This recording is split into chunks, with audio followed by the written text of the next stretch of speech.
বাস। এমনাদুল, আসো আমরা শুরু করি। আমরা কি অঙ্ক করতেছিলাম? সমীকরণ অঙ্ক করতেছিলাম। এটা সমীকরণ পঞ্চম অধ্যায়। কোন অধ্যায়? সমীকরণ পঞ্চম অধ্যায়। পঞ্চম অধ্যায়ে ষষ্ঠ শ্রেণী। কোন শ্রেণী?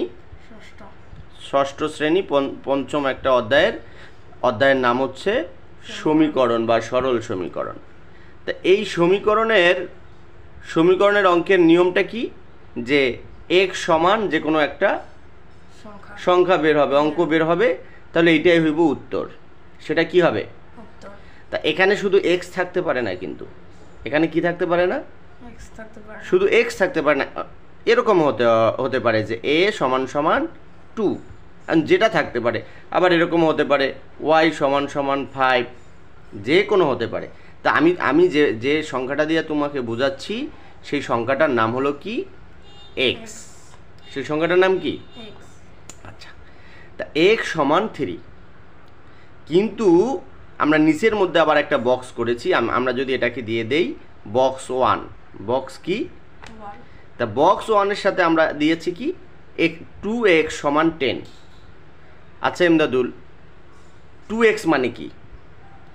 মানে দুইটা x বসছি। গুড। x এর সাথে 2 কি আকারে আছে? গুণ আকারে আছে। আচ্ছা, যদি x এর সাথে গুণ আকারে থাকে, আমাদের তো এখানে শুধু x এর মান দরকার।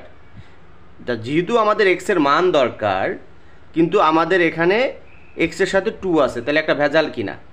তাহলে এটাকে সমাধান করার নিয়ম কি? x এর সাথে যেহেতু 2 আছে, তাহলে এটাকে আমাদের সমাধান করার নিয়ম কি? ওই পাশে গিয়ে সমানের ওই পাশে গিয়ে ভাগ হবে। কি ভাগ হবে? 2 ভাগ হবে। 2 সমানের ওপাশে গিয়ে ভাগ হবে। তাহলে আমরা কি বুঝলাম? যে x এর সাথে যদি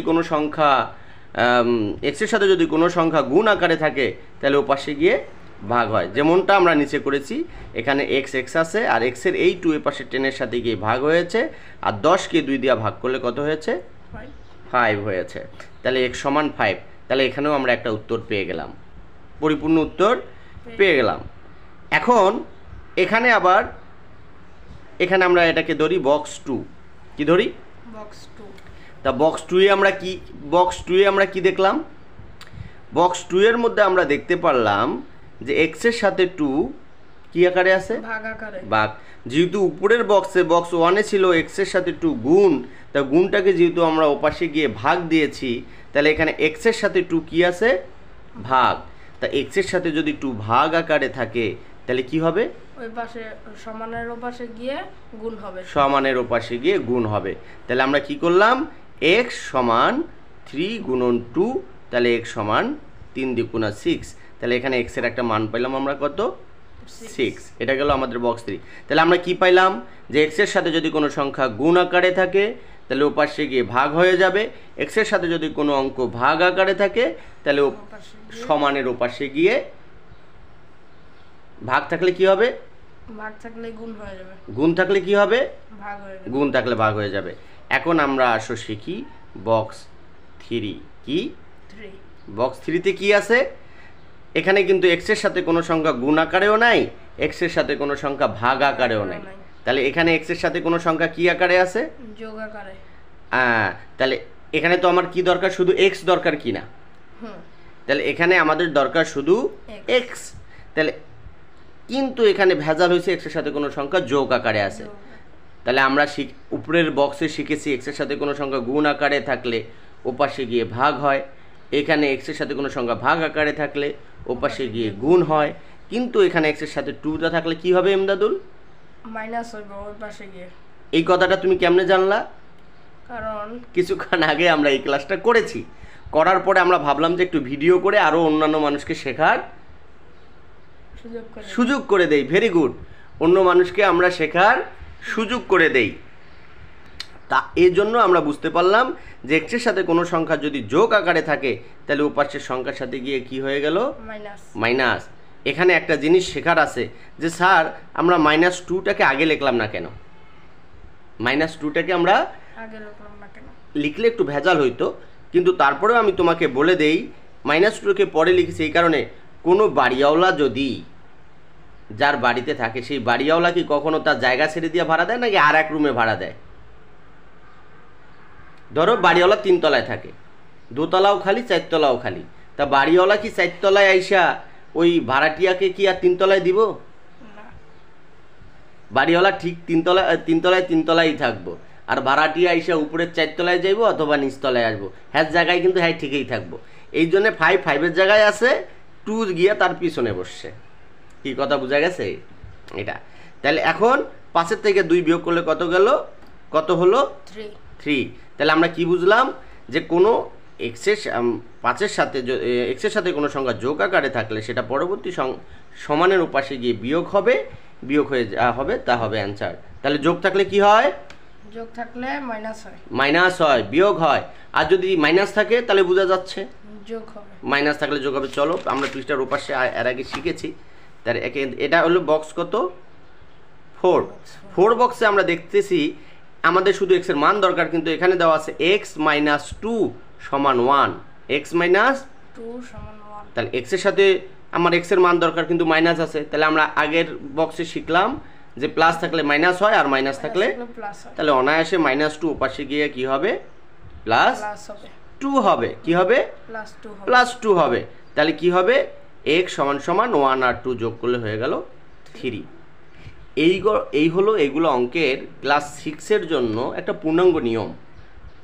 এখন প্রশ্ন হচ্ছে, আমরা একটা জিনিস খেয়াল করলাম যে সমান চিহ্নর বাম দিকে থাকে ইংরেজি চলক আর ডান দিকে থাকে গাণিতিক ধ্রুবক। তা তোমরা ছোট গাণিতিক ধ্রুবক জিনিসটা বিষয় বুঝো না, তা আমি গাণিতিক ধ্রুবক জায়গায় লিখলাম কি? অঙ্ক। তা সমানের বাম দিকে থাকে ইংরেজি চলক আর ডান দিকে থাকে গাণিতিক ধ্রুবক। আচ্ছা,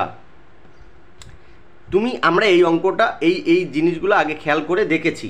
বক্স 1, বক্স 2, বক্স 3-তে দেখেছি সমানের ডান দিকে অঙ্ক আর বাম দিকে ইংরেজি চলক। এখন যদি অঙ্কটা এখন যে অঙ্কটা আমি তোমাকে ফোকাস করাচ্ছি, এখন যে অঙ্কটা আমি তোমাকে দেখাচ্ছি 2x + 3 = -x + 9, অর্থাৎ যেদিকে গাণিতিক অঙ্ক থাকার কথা সেই দিকে ইংরেজি চলক আসছে, আবার যেদিকে ইংরেজি চলক থাকার কথা সেই দিকে আবার গাণিতিক ধ্রুবক আসছে। তাহলে এখন কি করতে হবে? এখন কি করতে হবে? তুমি বলতে পারতাছো না এখন কি করতে হবে? এখন যার যে জায়গা তাকে সেই জায়গায় নিয়ে যেতে হবে।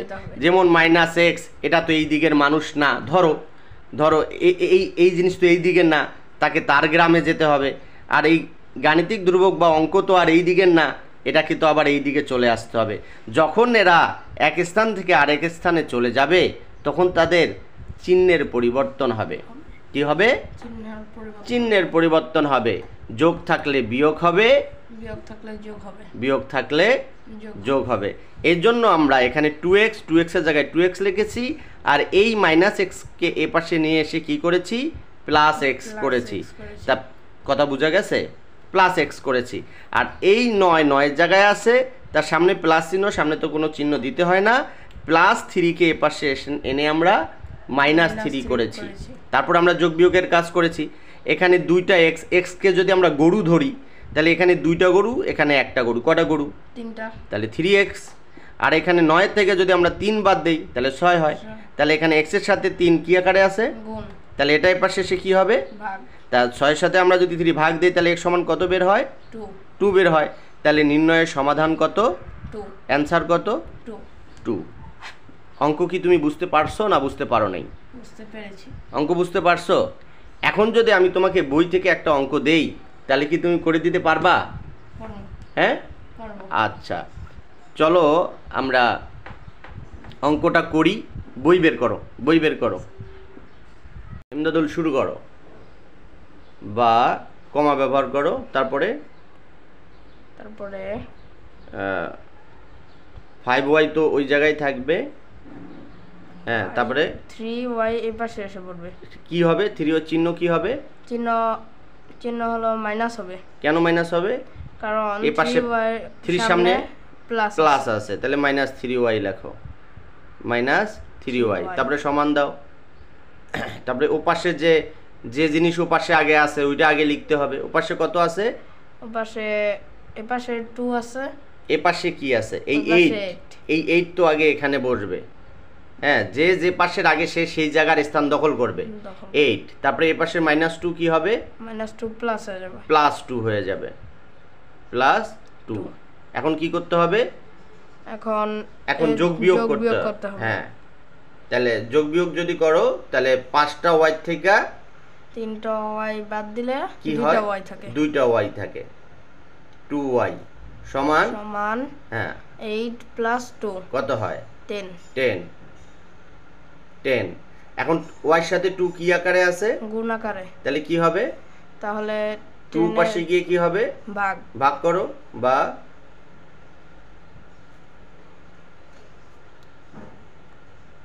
y সমান সমান 10 ডিভাইডেড 2, বা y সমান সমান হ্যাঁ, বা y সমান সমান 5। তা নির্ণয়ের সমাধান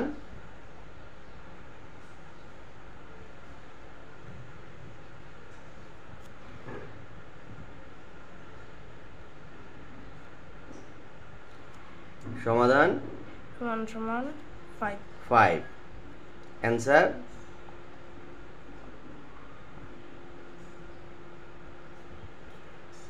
লেখো, উত্তর 5। এই যে অঙ্কটা যে তুমি করলা, তুমি ভিডিওর আগে অঙ্কটা করতে চাও নাই, তুমি কি দেখছো তোমার কত সুন্দর হয়েছে? একবারে খারাপও লেখাটা হয়নি। আচ্ছা, অঙ্ক স্যারের কাছে কেমন বুঝতে পারলা? অনেক ভালো বুঝতে পেরেছি। অনেক ভালো বুঝতে পেরেছো আশা করি। এই অধ্যায়ের অঙ্কগুলো কালকে যতগুলো আছে সব করে দিবা। আর যারা যারা ভিডিওটি দেখতেছেন তারাও ষষ্ঠ শ্রেণীর ছাত্রছাত্রী থাকলে এই নিয়ম দেখে তোমরাও অনুশীলনী পাশে যাও এবং সব এই ধরনের অঙ্কগুলো সব করে দাও। এরপর নেক্সট যে অঙ্কগুলো করানো হবে সবগুলো আবার আপনাদের ভিডিওতে দেখানো হবে। ধন্যবাদ। চ্যানেলটি সাবস্ক্রাইব বলো, স্যারের চ্যানেলটি সাবস্ক্রাইব করে দিবেন। স্যারের চ্যানেলটি লাইক ও সাবস্ক্রাইব করে দিবেন। ধন্যবাদ। সালাম দাও। আসসালামু আলাইকুম।